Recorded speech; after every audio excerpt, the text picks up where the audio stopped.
My fault. You know, I'm not with PFL. This is not the most professional. I mean, that was professional. I gotta admit, that was some professional stuff. Jeez, did you see those interviews? That was some high quality stuff. Yeah, it was pretty good. It was pretty good. Now, not so much. I mean, somebody else's phone, headphones. It's all good. It's all good. Great to talk to you. So, what happened, man?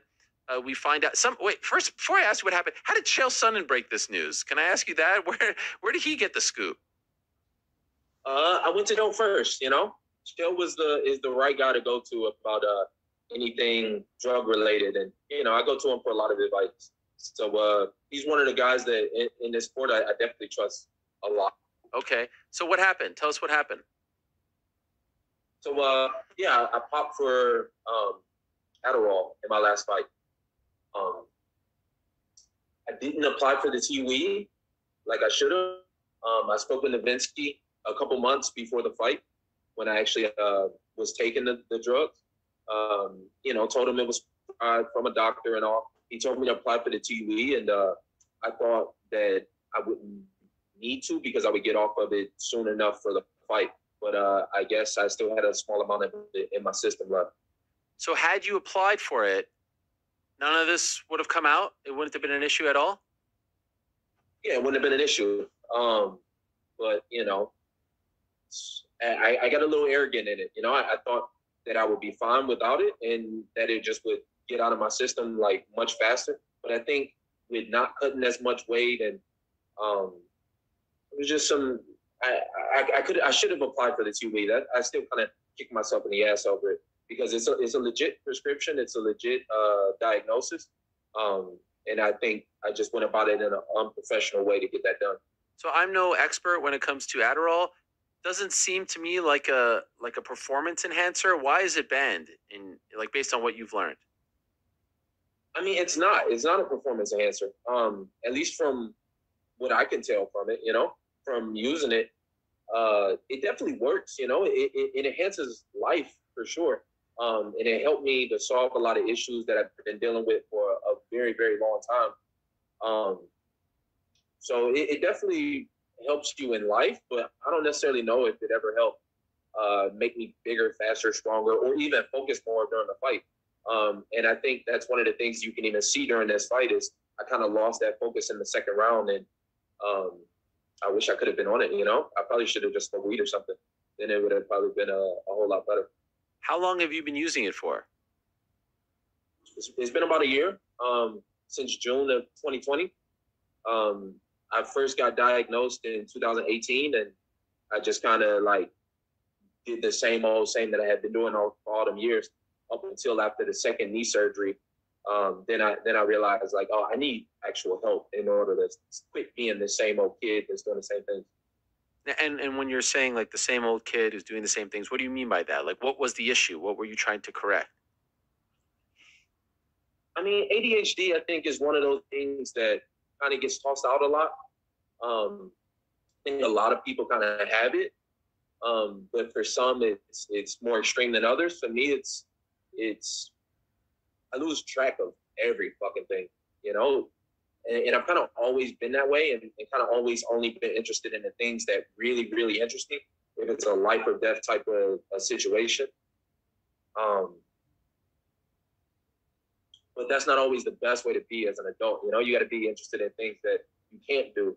So when I couldn't train and I couldn't just fight my way out of it and just focused only on the gym, that's when some of those issues kind of like really came to the forefront. And it's just something that I needed to do to enhance my mental health, you know, and quit ignoring it all the time and just kind of drown it in and fight. So before you came on, I read the first Instagram post that you wrote back, I think it was on Wednesday, and you mentioned the ADHD, but you also mentioned anxiety. And correct me if I'm wrong, like the two don't necessarily go hand in hand. Do you suffer from both? You know, I don't. It took me a long time to figure out what anxiety meant, you know, because you hear so many people say it. Like, what do you mean? Like, you're anxious. What does that mean? And it's like your brain is always like looking to do something, looking for something new, looking for something like more stimulus, you know. So I say, yeah, I definitely suffer from both a lack of focus and constantly looking for a different stimulus. Your screen frozen us here, but I can still hear you just fine. It's just Did we get cut off? Are you frozen? no, you're frozen, but I can hear you perfectly. I just don't know why the screen Well, froze. shit. So Okay, so Mexico. we can fight through There it. you there? I still hear you. Yeah, do you hear me? Yeah, I can hear you. Okay. I'm in fucking Mexico right now. I guess the Wi-Fi is shit. Oh, what are you doing there? Friend's birthday, so you know, Respect. some R&R. Yeah, I can't believe you're doing this interview when you're on vacation. Thank you. I had no idea. Always working, Ariel. Always working, bro. I know. Always You should be at the pool having like a pina colada or something. So thank you very much. I appreciate this even more so than. No pina coladas, you know. But I'll have me a little smoothie, a little orange smoothie or something, yeah, you know. respect. Trying to get sober here, Ariel. Come on. Respect. So what is it? 6 months suspension? Yeah, it'll be 6 months. Which sucks. I was really hoping to come back in December and fight again. But I'll use this 6 months to get a little bit bigger, a little bit stronger, and then come back a whole lot better, you know. And does it go like, is it retroactive to the so the fight was what, August 30th, I think it was, right? Was it August 30th? Yeah. So is it retro? 28th. 28th, right? 28th. So is it retroactive? So basically, I mean, you'll be free to return in what, February or so, right? March. Do you feel like this was embarrassing? How are you handling this? Because, you know, sometimes when people hear about USADA, they brand you as a cheater. I don't feel like this was cheating, to be honest with you. But how are you dealing with it? It was definitely embarrassing. I mean, I still am just a little bit, but it was more so embarrassing to tell people what's actually wrong with you, you know? But since I came out with it last week, I felt a little bit better. Like the reception to it has been better than I expected. I was expecting more people to kind of kick me while I was down, but I've had a whole lot of people that I actually respect that have reached out to me and said that they deal with the same issues. I think just it doesn't get talked about a lot. So it's a little embarrassing for me to talk about it, but I'm less embarrassed about the actual issue itself these days. No, you shouldn't be embarrassed at all. And anyone that surprised you that reached out? Yeah, there's a few, but I won't. I mean, I'm not gonna say their names. I'll let them. You know, if they don't want to talk about it, then I won't talk about it for them. You know. Okay, fair enough. And I wasn't implying that you should say their name. I was just wondering, like, you know, sometimes when you're feeling down and someone reaches out and says, "I deal with the same thing," it can lift your spirits. Yeah, that definitely happened. I mean, and it happened multiple times. You know, from people that I really respect. So that definitely made me feel a lot better about it, and it makes it a little easier to be open with people. You know. Now, you also posted a video of you pouring out the bottle into your sink. What are you trying to say? Like, will you now never take Adderall ever again? It can help you, though. You just have to apply for the TUE. It could, but honestly, I don't think dependency on anything is good. And I knew that even, like, I went through 4 scripts, right? 4 different times they wrote me a prescription. And about halfway through the second one, I kind of knew that I was gonna eventually get off of it. And when I went back to get the new script, I told the doctor that, and he said, he was like, "Yeah, you can, but it's like taking my reading glasses off. Like, I can read better with them on." But I didn't agree with him. You know, I think it's something that can definitely be healed. And it's not something that I need to. It's not like reading glasses, you know. Like I think I can get better with this kind of stuff, and eventually get to the point where I don't need them. So I don't feel like I need them anymore. I think I can. I think I've learned enough lessons from taking them, and the shit works. But I've learned enough lessons that I don't need it. Did you feel like you were getting addicted to them? Yeah. There's a part of that. You know, I've got an addictive personality anyway. But once I realized, like, oh, this shit actually works, that can get dangerous. How many were you taking a day?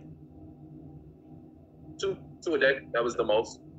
Sometimes I'll skip days, and sometimes I never really stick to what doctors tell me to do. So. What else are you addicted to? Fighting for sure. Which I need to revive that addiction. I'm addicted to training and fighting. I was addicted to alcohol too for a little while. I think for a long while. I'm not even gonna say a little while. I ain't gonna downplay it. Like, I would train all day and then get drunk at night. Um, that's something that I need to curb a lot too, which I feel better now that I have. How long ago was that when you were training all day and drinking at night? Shit, that's fucking forever, probably. Probably like I think it really started maybe 3 years ago. It started 3 years ago. Yeah. When did it end? 2 months. Oh my 3 God. months. 2 months ago? Before this last fight. So in the prime, as of now, there's still much more to come. But like, you're fighting Tony Ferguson, you're fighting big fights, you're training all day and getting drunk at night. Wow. Pretty much. I mean, I think a lot of fighters do that. I ain't gonna lie to you. Really? In the midst of a training camp, like at the height of it all? No, not in training camp. I've always been disciplined during training camp. For the 6 weeks or sometimes 4 weeks or whatever it is. I know how to, like. I'm just a disciplined person. I feel like. So I know when to stop. It's the problem came like when there is no fight coming up, and it's just like, okay, I'm just around. Like, all right, I don't really have to train that hard tomorrow, so why not? That's the part that I really want to cut off and cut back on. How have you done that? I mean, 2 months is somewhat significant, but it's obviously just 2 months. How have you been able to stop doing not be drunk all the time? Yeah. Cold turkey, baby. Cold turkey. Damn. And you're in Mexico right now for a friend's birthday, you're not drinking? No. A little bit of wine here and there, but no. Man, that's not cold turkey, though. A little bit of wine is not cold turkey. True. I think the issue is getting drunk. It's not so much like the alcohol. It's like the getting drunk and kind of like escaping. Escapism is the problem.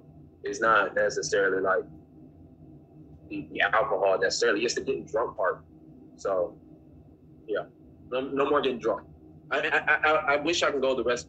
I'm gonna try and go the rest of my life without ever being drunk again. Wow. Not to say I won't drink, I think that's a dumb, like, oh, I'm just never going to drink again. Like, I'm not going to say that, but I would like to go forever without being drunk, if that makes sense to you. Yeah, for sure. You said this kind of started around 3 years ago. I can't help but note the timeline. Does it coincide at all with the passing of your coach, Robert Follis? No, not so much. No. Okay. I think if anything, it came more on with more attention and the bigger I got in the sport and kind of getting everything that you dreamed of at being young. That probably intensified it more than anything.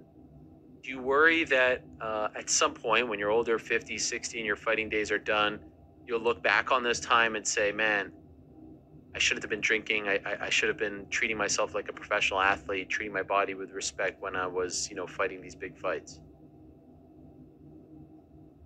Yeah, I mean, I worry about that now. After every fight, and I've taken a few L's in the past couple of years. I look back and like, damn, what could I have done different? And before, I have had the tendency, I think, like a lot of people, to kind of put it on somebody else or say it was somebody else that made me do it, but it's more time to sit back and really look at my actual actions, and realize nobody else is going to fight these fights for me. It's just me. So that's why I want to not be dependent on anything, not have anything to help you, not have the alcohol, not have the pills, not have nothing, because eventually I got to fight these fights. I don't think about it when I'm 50 and 60. Am I going to look back on it? Like, I look back on it now. The shit keeps me up at night, losing to Tony Ferguson and losing to Oliveira. Those were both very winnable fights for me. So that shit bothers me now. It don't bother me at 60. What about the recent fight against Daniel Rodriguez? In your opinion, why did that not go your way? Yeah, that one definitely bothers me. I think I came back a little too fast off of these surgeries. When there still was other issues, and I just kind of like, all right, fuck it, I just need to fight again and just drown it again and fight. Yeah, that one definitely bothered me. I lost to a bum in the last fight.